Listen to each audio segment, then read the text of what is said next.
right, so anyway, let's get started. This week's Torah portion is Naso. It's the second Torah portion of the book of Numbers. And I want to focus on two very unique and interesting laws that are discussed in this Torah portion. The first one begins in chapter 5 with verse 11, and it is the situation of what we call in Hebrew Sota.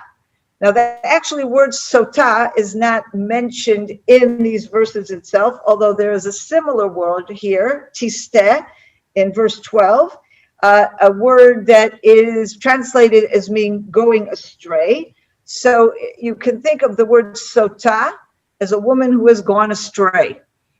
And let's talk a little bit about what's going on here. Okay, so it begins with chapter 12. Speak to the Israelite people and say to them, if any man's wife has gone astray and betrayed him, okay, that's the beginning. And it goes on then to talk about a woman who has betrayed her husband, who has committed adulterous relations with another man, and what happens. Okay, so I want to first, let's focus a little bit on some of the words and what it can tell us about what this is really all about. So first of all, as I said, the first verse that discusses this, it talks about two things. A woman has gone astray and she has betrayed her husband. And I think if we, pay clear attention to these words, I think what the Bible is telling us is really an amazing wisdom, is that betrayal is not the first step. First, a woman will go astray. And this is true of a man or a woman. There first is going to be some kind of a distance in their relationship.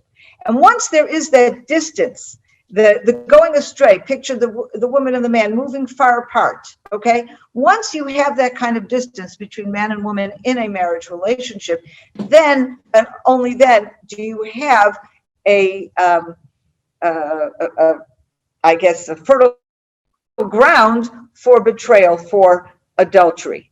Now, many people, when they discuss this, many people today, particularly with modern sensibilities, people who are very sensitive to issues of feminism and equality between men and women, very often this particular issue is offensive to them because they say, how could it be that there is this whole discussion of what to do if a husband suspects his wife of adultery, and there's absolutely no discussion anywhere about what happens if a woman suspects her husband of betraying her.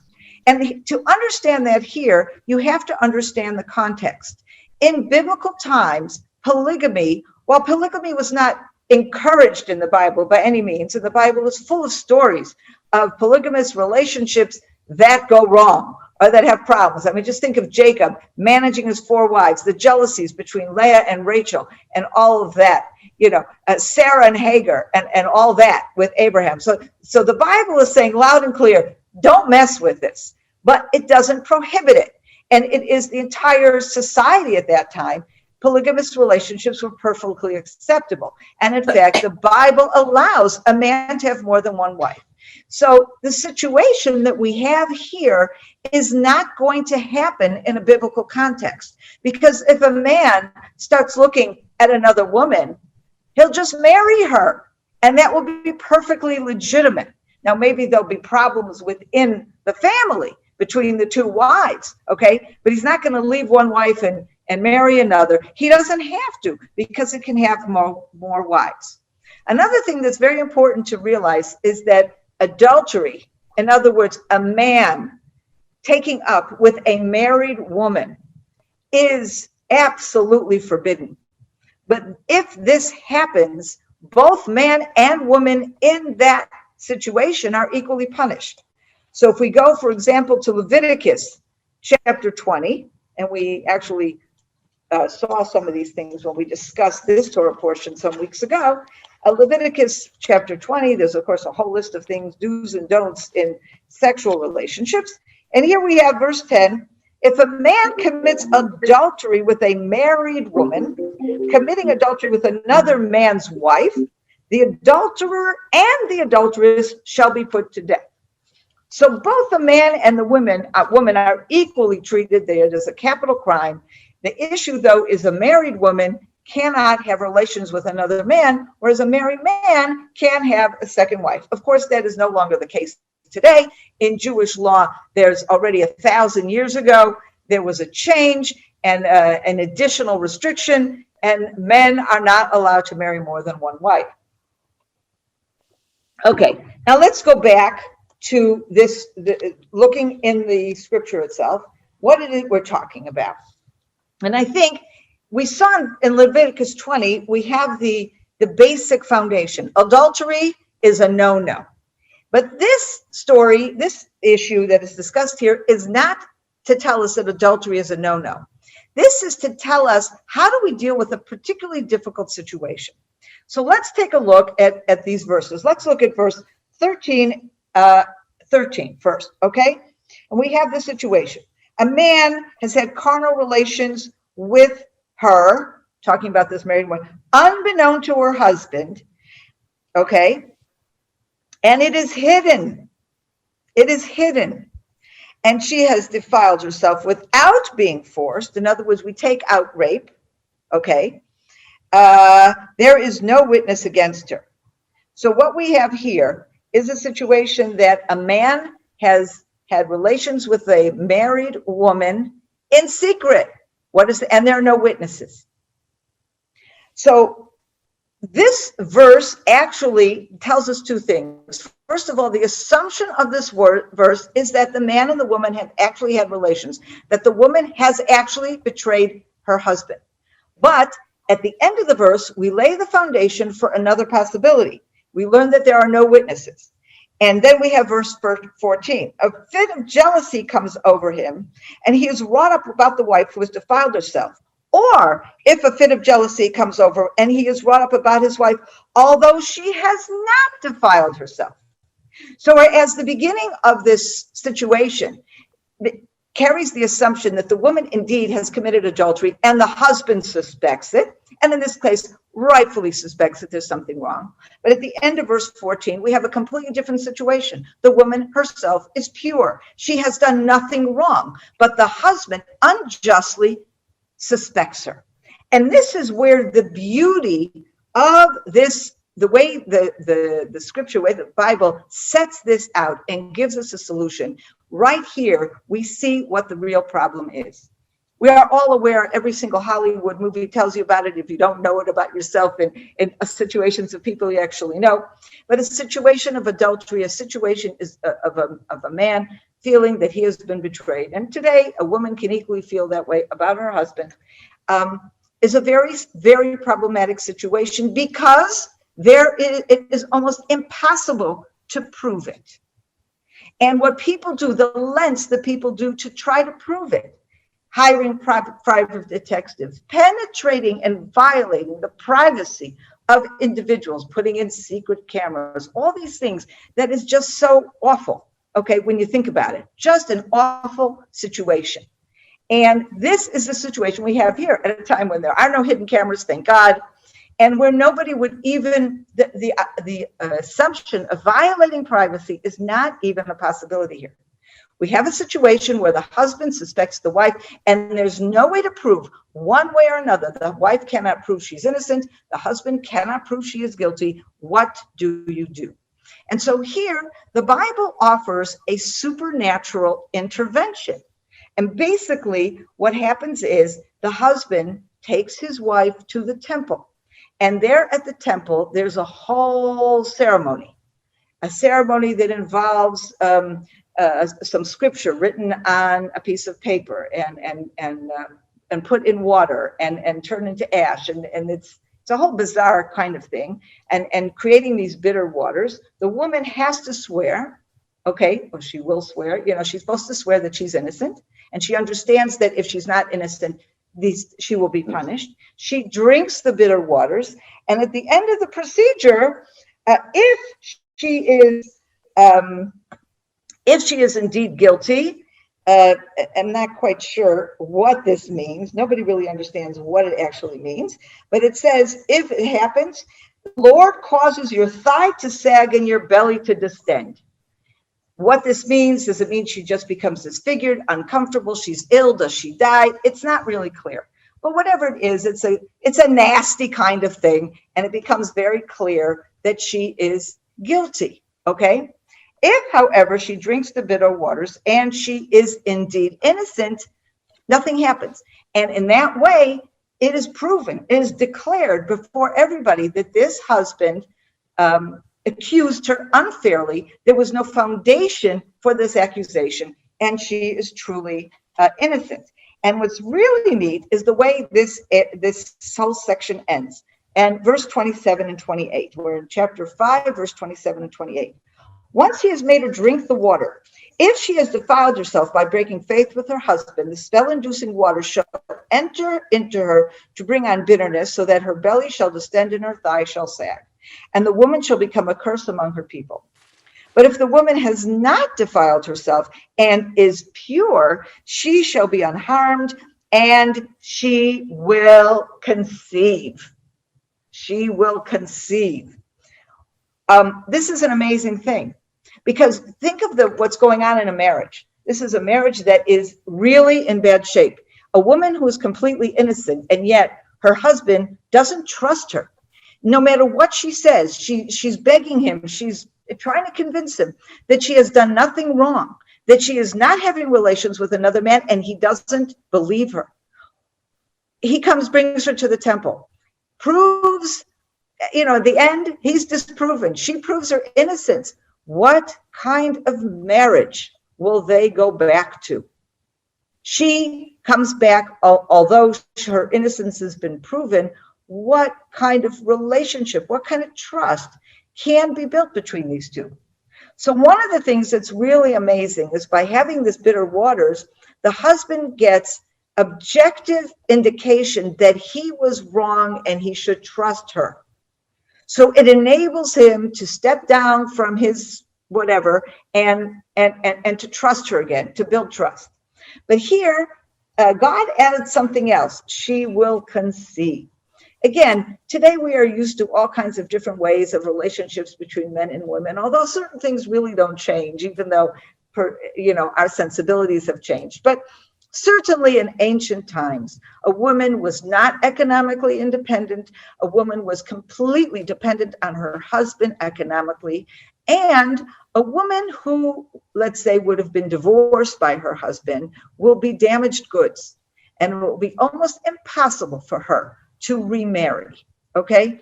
So this woman, whereas today I can imagine a situation where a woman going through this whole thing and saying, you know what, I don't want to have anything to do with my husband anymore. I want a divorce. He didn't trust me. What do I want him for? And she'll get a divorce and she'll go and live her independent life. Now, then that wasn't really an option for the woman, because where was she going to go? What was she going to do? How was she going to support herself? And so it is very important that there's a remedy here, an ability for the husband and wife to re-establish trust. So the first thing is the fact that she's proven innocent, but the second thing is that she conceives, because that will create value. As soon as she's holding a babe, she's carrying a baby, her husband's baby, clearly. He will never say, oh, I bet you that's that other guy's baby, because we know it's his baby. So here she is conceived. She's carrying his baby. There's nothing like that to bring a couple closer and for the husband to value his wife as the woman who is carrying his child. And so that, I think, if we read this in this context, I think we can see what a beautiful, beautiful remedy the Bible has given us in supernatural ways. Now, the Talmud tells us that there was a time when this stopped working. When did this stop working? When there was so much adultery going on in Israel that it just stopped working. This system works if it's an unusual situation. This system is meant to work to solve a very specific problem, a problem between a specific husband and a specific wife. If the morals of an entire society are breaking down, this is not going to fix it. that needs a far more fundamental fix. And so once that became the issue, and of course, we're talking about a time that was Second Temple, when, in any case, the whole society was in disarray. There was so much sin. Ultimately, the temple was destroyed, etc. So this was just one more sign that society was breaking down. But I do think that even though this system is not around anymore, it gives us so much insight into the psychology and the need for trust, and how difficult it is for us to rebuild trust once trust has been lost amongst a husband and wife. Wouldn't it be wonderful if we had such a supernatural assistance today when we need this kind of help? Okay, now I'd like to go on to chapter 6. The next issue is an issue of the Nazirite. In Hebrew, we call it a Nazir. And this is very interesting because Judaism really doesn't have an ascetic class. We don't have monks. In fact, when we talked back in our discussion on Leviticus, and we were talking about the priests, one of the things we discussed was the fact, unlike monks and priests and whatever, these spiritual leaders in other faiths, where they're very much committed to an ascetic way of life, very often total abstention from family life. That is not the case in Israel. And the priest, for example, these priests were all married. They're all family men. They all live within the nation. They just have certain restrictions. A priest, though, is somebody who is descended from Aaron. If you're not descended from Aaron, you're not going to be a priest. A priest also is not at all an ascetic, but a priest does have a very different way of life, okay? A priest serves in the temple, and while he's serving in the temple, he cannot drink wine, although he can drink wine when he's not on duty in the temple, okay? And what we see in the Nazirite is a kind of almost quasi-priest-like situation for those who are not priests, okay? But it goes beyond that. But again, like with the priests, this is a person who voluntarily decides he wants to take a vow and adopt a more ascetic way of life, but he is not separating from his family. The idea of abstention from sexual relations or abstention from family life is absolutely never part of something that anyone should be aspiring to in Judaism in the way the Bible sets this out. What is an ascetic? What is he abstaining from? He abstains from wine. He does not cut his hair, and he cannot be exposed in any way to death, which means if he would normally go to a burial, even of a relative, he cannot do that. He has to stay away from death. He's staying away from wine. He's not cutting his hair. He's staying away from death. Basically, he is separating himself from some of the ordinary ways of life. And don't forget wine in those, people drank wine then like we drink Coke, okay? It was a normal drink, and it would be drunk at all kinds of situations. So we have a situation where a man is separating himself. He's not cutting his hair, so he looks different. He is not drinking wine, which means he's not sitting around and having meals with people and his friends and whatever. And he is, he's not cutting, and he's not going to funerals. He's not even if someone is very ill, he's not sitting with them and tending to them, because they may die, and then he would be impurified, and that's something he's not allowed to do. One of the things very interesting about the Nazirite rules is that it is for a limited period of time. If you look in verse 5, throughout the terms of his vow as a Nazirite, no razor shall touch his head. It shall remain consecrated until the completion of his term as Nazirite of the Lord, the hair of his head being left to grow untrimmed. It is always for a term. And in fact, Jewish law, based on this, says that when the Nazirite, he can give his own term. And there is such a thing, by the way, as saying, I will be a Nazirite for the rest of my life. It's not encouraged by any means, but it does exist. But for the most part, you have to set a term. If you don't set a term, if you just say, okay, I want to be a Nazirite, by definition, that will be for 30 days. So there is a direction here, a perspective that is saying this is not a good thing. It is an outlet. It is not a commandment. It is not an ideal. What do I mean when I say it is an outlet? There will always be people who are seeking a mere spiritual existence, who need to separate themselves from the ordinary pleasures of life or from the ordinary activities of society. They need to separate themselves. They want to seek some kind of more different connection with God, more spiritual understanding of themselves and their relation to God.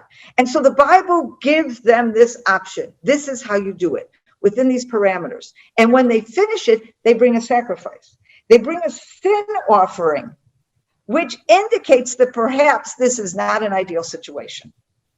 You can do it. It's absolutely okay, but it's not ideal. Okay. And I think it's really, really brilliant because the Bible's recognizing human nature. There are people who need this, and it's giving them that outlet, but it's not for everybody. And it is not something that is encouraged. Now, interestingly enough, at the very end of the chapter, verses 22 through 27, we have the Aaronic blessing. And seemingly, this has absolutely nothing to do with the Nazirite. Well, first of all, one of the things we mentioned earlier is that there is this similarity between being a priest and being a Nazirite. And if, in a way, we said that a Nazirite is a way for somebody who is not a priest to gain some kind of different spiritual level, to immerse himself in some kind of spirituality, separating himself from others, similar to what a priest will do during the time that he is working in the temple. But that also comes, in my opinion, to contrast between the priest and the Nazirite. What is the role of the priest in these verses? Verse 23, speak to Aaron and his sons, thus shall you bless the people of Israel. And of course, there's a specific blessing that the priests would bless the entire nation of Israel while they were in the temple. And I have to tell you that to this day, those who are priests, and the priests have maintained their genealogy. They know who they are. Anybody with the name Cohen or Katz and a few other names are usually priests. Every synagogue, during the prayer, the priests who are in the synagogue will come up and recite the Aaronic blessing and bless all those who are in the congregation. So this role of the priests continue even today, even when there is no temple. But I think the message here is also very, very clear. The priest is there to serve the nation. A priest does not a priest in order to find his own spirituality. A priest is a priest to use whatever spirituality he has to bless and to serve the nation. A Nazirite, on the other hand, serves himself. A Nazirite is not doing anything different to help anybody. In fact, if you look at this idea of separating himself from death, he may refrain from being at the deathbed of a dear friend or a relative.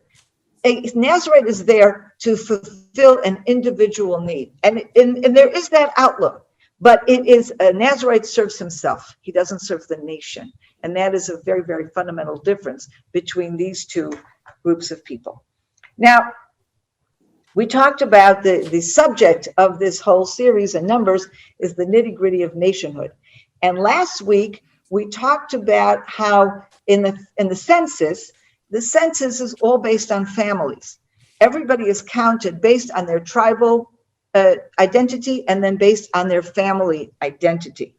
And here in this week's portion, we see another element of nationhood that kind of reinforces that. Because in both of these rules, the rules of the Sota, of the woman who is unfaithful to her husband, or is at least suspected of being unfaithful, and in the rule of the Nazirite, in these cases, we are not talking about mass problems of the people. In creating nationhood, the Bible is first and foremost giving guidelines for the nation of how to address the needs of individuals. In the first case of the jealousy in the husband and the wife, problems in a family, there's an understanding that we are not going to be a unified and strong nation if we don't address the issues within the family. And the way we saw it in the census, the nation and the census is based on the family. In this law of Sota, we are seeing how important it is for the nation to ensure that the family is harmonious, that the husband and wife trust one another, because if they can have a strong family foundation, that in turn will be a strong foundation for the nation as a whole. In the case of the Nazirite, we have an example of an individual need that is addressed by the Bible, because I think it's beyond the message of the need of this particular type of person. But what the Bible is trying to tell us is that we are not going to have a healthy nation if we don't address the needs of every individual within that nation. And of course, the Bible itself will repeat so often things like look out for the widow and look out for the poor person, and all these laws that we also read about in Leviticus. We have to make sure that people behave the way they should behave, that they look out for one another, that they help one another. All of these rules and ideas lay the foundation for a society where people look out for one another, but for where the society is looking out for the individual, because the individual itself has to be at peace if he is going to be a part of a foundation of a strong nation. It's not just the masses, okay? Every individual counts. So that is my message today about Naso. So I see there've been some comments here. Let's see if I address them. Oh boy, there's a lot of stuff. Okay, so I see that Lori, you're very concerned about a power play here. I think you have to see, as I presented it, you don't have to agree with me, but I think that we have to read this situation not as we would read it today in the 21st century, but within the context of what society was about then, where, as I said, women were very much dependent on their husbands. That was just the way it was, okay? And how this kind of suspicion by the husband against the wife could be very, very problematic. But I disagree. I don't think this is about a power play. I think this is about taking a situation that was the given in society in that point and giving a supernatural intervention to help the situation. You were not going to change human nature of biblical times, but like in so many ways. For example, the Bible talks about slavery, because the Bible at that time was not going to completely eradicate slavery. That happened over time, thank God. But the Bible already sets forth rules and regulations that limit slavery and that make sure that the master treats his slave with dignity and respect and gives them food. And these are the kinds of things that I think you have to see this in that kind of context. Can I answer? Can I respond? Okay. Absolutely. Okay, fine. Well, in terms of Sota, it's only if the fact that he can say she's guilty or that she might be guilty and put her in that situation publicly. This is not just going before the Kohen or the rabbi, to make it a public affair, to humiliate her, because if she is in fact innocent and he may know it, he knows that he can publicly humiliate her if she doesn't do as he says. So we can see. I don't think it's about public humiliation. Well, but now, I don't think it is. First of all, she's in the temple. Go ahead. No, it's in the temple. There's no question. But it's also a public vindication. Keep in mind that this is a man who could have been running all over town saying she's an adulteress, she's an adulteress, she's an adulteress. He has already humiliated her. And therefore, what the ceremony in the temple does is vindicates her publicly if she is indeed innocent. That's only assuming that drinking dirty water actually does what it says it might do. And if it doesn't do it, then so we don't know. But we don't know. But the reality is she has no recourse. She has no recourse. No, but anyway, talking about you cannot read the Bible without assuming that that's true and there is divine intervention. You can't read it with secular eyes. It's a very holy book. And so the assumption is that it does work. Okay, that's the assumption of the book. Now, you can reject that assumption, but then you're rejecting the book as well. Well, we could make a lot of assumptions. For instance, we can assume that when in the Torah it does say that if she is raped in a field and no one hears a complaint, he has to marry her. I mean, where is it her? She has to marry her rapist. Again, you cannot remove this from context. A woman who was raped if she would be abandoned, she would die of starvation.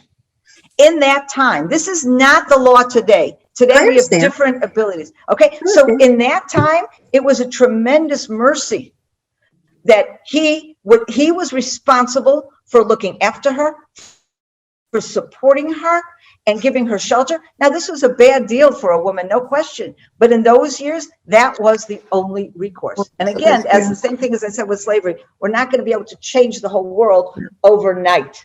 And you have to keep that context. These are not things that happen today, because today we have a whole different system, because we have different assumptions, we have different capabilities to adjudicate these issues. Well, just one thing, and I won't take up more time. I just think that if it's Torah, and I do follow Torah, and I can't say I'm firm and orthodox, but I'm a wannabe. Well, that's good. Okay. So I do follow a lot of this, but certain points actually seem, if God wrote it, God should have known better, or God could have made it better work out, or God, if this is my God who's looking out, why didn't he look out better for me? So okay. This is what I would say to that. And with this, I would just like to close this part of the conversation. The Bible is relevant to us today. The Bible is an eternal book, relevant to society forever. But it was also relevant to the time in which it was written. And so we have to realize that some of these things have relevance in that time in a different way than it has relevance to us today. So we have to keep that context. Anyway, anybody else have other comments on another subject? I do. I want to change the subject. This is April. Yes, April. Okay. It has to do with the difference between the Nazarene and people who mix that up with the Nazirite. The difference in the totally spelling. different word. But the English uses the Z, and people do confuse it. I'd just like you to clarify that. Okay, so first of all, the Nazirite is not a biblical word. The word for Christians, it comes from Jesus of Nazareth. And so they were called, Nazirite really means, Nazirite, the word for Christians is actually derived from Nazareth, and in Hebrew, Nazaret. Okay, so all it means is those who follow Jesus of Nazareth. That's what that word means. This is a completely different word. It's a Z sound in Hebrew, whereas Nazirite sound is two different words. And there's no Nazirite in the Bible, in none at all. That is a much later phenomenon, and the Hebrew word is modern Hebrew. Whereas the Nazirite, and I said Nazirite, not Nazarene, because Nazarene is used in a Christian context. Nazirite is probably the more accurate translation of a Nazir, and has absolutely nothing to do with the Christian. It is this unique word that talks about an ascetic in this context. Thanks. Anybody? I think Sheila, you were going to say something? No. Okay. No, I was just agreeing with what thumbs you said. up. Okay, terrific. Thumbs up. Okay, well, it was wonderful seeing you all today. We had a lively discussion. Thank you, Lori, for raising those challenging questions. It made it more interesting. Have a great weekend. Shabbat Shalom to everybody. I hope you enjoyed that video, and we'd like to be sure you're getting all of our video content. So just click on the subscribe button below, as well as on the notification bell, and that way you will have easy access to all our material. We look forward to staying in touch with you. God bless you, and have a wonderful day.